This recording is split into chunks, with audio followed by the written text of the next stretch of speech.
Пушењето цигари не се забранува, туку се уредува каде е дозволено да се пуши, истакна денеска министерот за здравство Азир Алиу.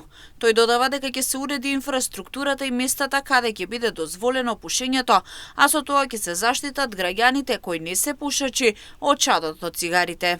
Не забрануваме пушење на цигари, туку уредуваме каде тоа може да се пуши.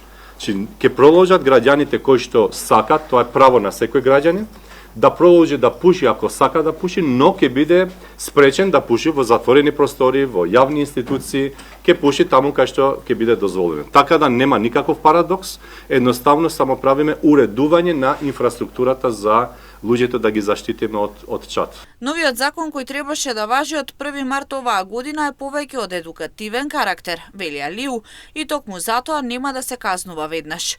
Целта е да се покаже дека незаконски се пушат цигари во јавни институции, затворено и слично, а не веднаш да се почне со казнување. Идејата на законот е повеќе едукативен отколку казнив и навистина сакав и инсистирам навистина првиот чекор да биде еве законот го има, но еве ќе ви дадеме простор кој што ќе ви информираме дека работите незаконски и ќе имате, но ќе се нотира која институција работи.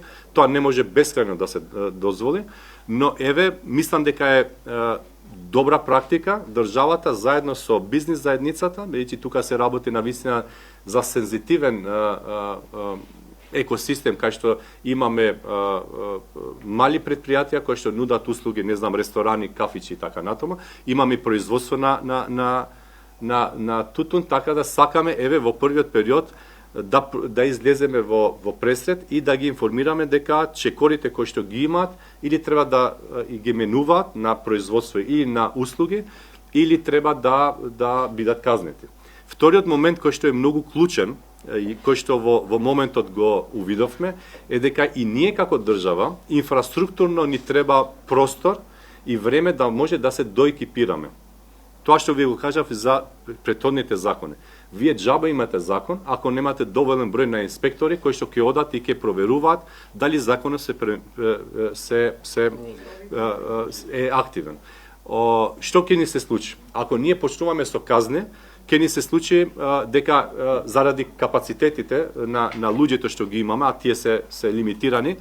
Согласно новиот закон ќе се забрани пушење на цигари, но и електронски цигари во здравствени установи, установи за социјална заштита, воспитно-образовни, културни и рекреативни установи и организации за физичка култура и спорт, во и пред објекти за престој и сместување на деца, ученици и студенти, во сите видови јавен превоз, вклучувајќи патен, железнички, воздушен и воден превоз, жичариски лифтови, на станици на градски, приградски јавен превоз. Казните ќе се движат до 300 евра за физички лица